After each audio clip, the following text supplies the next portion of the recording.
আসসালামু আলাইকুম, সবাইকে জানাচ্ছি আমার ভিডিও দেখার জন্য স্বাগতম। আজকে করে দেখাবো কক মুরগি দিয়ে একদম ভিন্ন রকম করে চিকেন কোরমার রেসিপি, যেটা খুব সহজেই তৈরি করে ফেলতে পারবেন একদম অল্প কিছু উপকরণ দিয়ে। তো চলুন রেসিপিটি দেখা যাক। রেসিপিটি দেখার আগে অবশ্যই একটি লাইক করে দিবেন। তো আমি 2টা মিডিয়াম সাইজের কক মুরগি নিয়েছি এবং এই রকম ছোট ছোট পিস করে কেটে নিয়েছি। আপনারা চাইলে পিসটা আর একটু বড় করতে পারেন। তো এইটা আমি ভালো করে ধুয়েও নিয়েছি। তো একটা ফ্রাই প্যানের মধ্যে আমি 4 টেবিল চামচের মতন তেল গরম হতে দিয়েছি। এখন এর মধ্যে দিয়ে দিচ্ছি 2 কাপের মতন পেঁয়াজ। যখন তেলটা গরম হয়ে আসবে তখনই পেঁয়াজটা দিব। এইখানে পেঁয়াজের পরিমাণটা একটু বেশি হবে, যেহেতু এইখানে আমার 2টা মুরগি।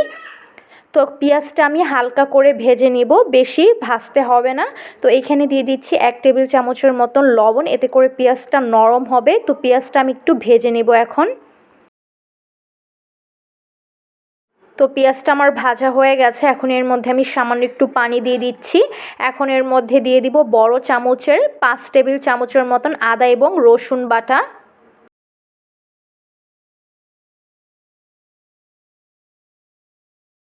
এর মধ্যে দিয়ে দিব 1/2 কাপের মতো হচ্ছে পেঁয়াজ বাটা। পেঁয়াজ বাটাটা এখানে আমি একটু বেশি ব্যবহার করেছি।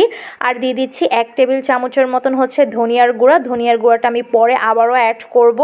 আর এখন এর মধ্যে দিয়ে দিচ্ছি 1/4 কাপের মতন হচ্ছে কাঠবাদাম আর চীনাবাদাম বাটা। আপনারা এখানে যেই কোনো বাদাম বাটা ব্যবহার করতে পারেন, কোনো সমস্যা নেই। এখন এই সবগুলো আমি ভালো করে মিক্স করে নেব।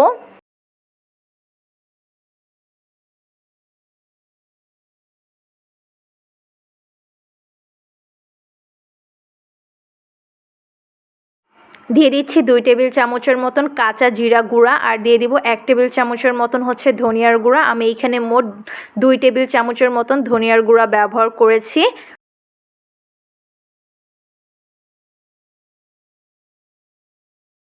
তো এইখানে দিয়ে দিচ্ছি 2 টেবিল চামচের মতন টক দই। টক দইটা যদি হাতের কাছে না থাকে তাহলে না দিলেও চলবে, কোনো সমস্যা নেই, যেহেতু এখানে দুধটা ব্যবহার করব। আর এখন এর মধ্যে দিয়ে দিব 2 টেবিল চামচের মতন হচ্ছে টমেটো সস। তারপর এই মশলাটা ভালো করে কষিয়ে নেব।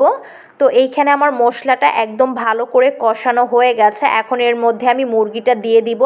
মুরগিটা দেওয়ার পর একটু কষানোর পর এর মধ্যে আমি দুধটা অ্যাড করব। তো জিনিসটা যত ভালো করে কষাবেন খেতে ততই মজা লাগবে। তো এইখানে আমি দিয়ে দিচ্ছি লাল মরিচের গুঁড়া 2 টেবিল চামচের মতন। তো এখন এটাকে ভালো করে নাড়াচাড়া দিয়ে তারপর এর মধ্যে আমি দুধটা দিয়ে দিব।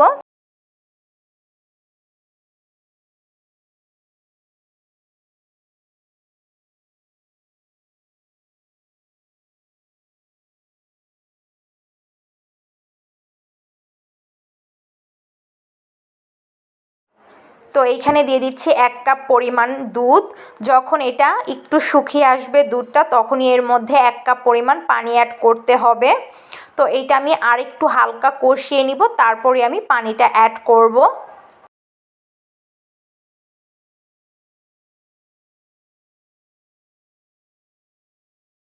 তো আমি 1 কাপ পরিমাণ পানি অ্যাড করেছি এইখানে। এখন এর মধ্যে দিয়ে দিচ্ছি 3টা কাঁচামরিচের ফালি। তো এইখানে আমার ঝোলটা একদমই শুকিয়ে আসছে, আমি আরেকটু শুকিয়ে নেব।